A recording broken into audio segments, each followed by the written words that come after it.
ମାଲକାନଗିରି ଜିଲ୍ଲା ମାଥିଲି ଲ୍ୟାମ୍ପସଠାରେ ପୂର୍ବରୁ ସାର ବାବଦ ବିବାଦ ଲାଗି ରହିଥିଲା। ସେହି ଦୃଷ୍ଟିକୁ ଆଖି ଆଗରେ ରଖି ଗତ 20 ତାରିଖରେ ପରିଚାଳନା କମିଟିକୁ ଜରୁରୀକାଳୀନ ବୈଠକ ସଭାପତି ମୁନିପତି ବୁଡ଼ବାଡେ ଡାକିଥିଲେ।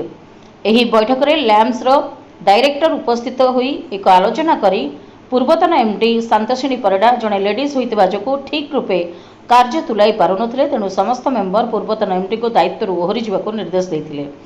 ସମସ୍ତ ମେମ୍ବରଙ୍କ ନିର୍ଦ୍ଦେଶ ମାନି ନିଜ ସ୍ୱଇଚ୍ଛାରେ ସେ ଇସ୍ତଫା ଦେଇଥିଲେ। ଆଜି ମାଥିଲି ଲ୍ୟାମ୍ପ ସଭାପତି ମୁନିପତି ବୁଡ଼ବାଡେଙ୍କ ସମେତ ଉପସଭାପତି ଡମୁଣି ପୂଜାରୀ, ଡିରେକ୍ଟର ହଳଧର ପୂଜାରୀ, ଉଦୟନାଥ ମାଦ୍ରୀ, ସୁଭାଷ ଚନ୍ଦ୍ର ଖୁଡୁପିଆ, ତ୍ରିନାଥ ଭୂମିଆ, ସମାରୁ ନାୟକଙ୍କ ସମେତ କୋରାପୁଟ କେନ୍ଦ୍ର ସମବାୟ ବ୍ୟାଙ୍କର ଶାଖା ପରିଚାଳକ ମନୋଜ ମଣ୍ଡଳ ଉପସ୍ଥିତ ରହିଥିଲେ। ନୂତନ ଏମ୍ଡି ରୂପେ ଅନନ୍ତ ବିଷୋୟୀଙ୍କୁ ଦାୟିତ୍ୱ ଦେଇଥିଲେ। ନୂତନ ଏମ୍ଡିଙ୍କୁ ଆଦିବାସୀ ନେତା ହଳଧର ପୂଜାରୀ ପୂଜାର୍ଚ୍ଚନା କରି ଆଜି ନୂତନ ଭାବରେ ମାଥିଲି ଲ୍ୟାମ୍ପସରେ ଅନନ୍ତରାମ ବିଷୋୟୀଙ୍କୁ ଚେୟାରରେ ହୁଳହୁଳି ସହ କୁର୍ସୀ ଆନନ୍ଦରେ ବସାଇଥିଲେ। ଲ୍ୟାମ୍ପସର ସମସ୍ତ କର୍ମଚାରୀ, ପ୍ରଶାନ୍ତ କୁମାର ନାୟକ, ଧନୁଜୟ ଭୂମିଆ, ସନ୍ତୋଷ ପଟ୍ଟନାୟକ ସମେତ ସମସ୍ତ କର୍ମଚାରୀ ଉପସ୍ଥିତ ରହିଥିଲେ। ମାଲକାନଗିରି ଜିଲ୍ଲାରୁ ପ୍ରଶାନ୍ତ କୁମାର ସାଗରିଆଙ୍କ ରିପୋର୍ଟ, ପ୍ରାଇମ୍ ଟିଭି ଓଡ଼ିଶା।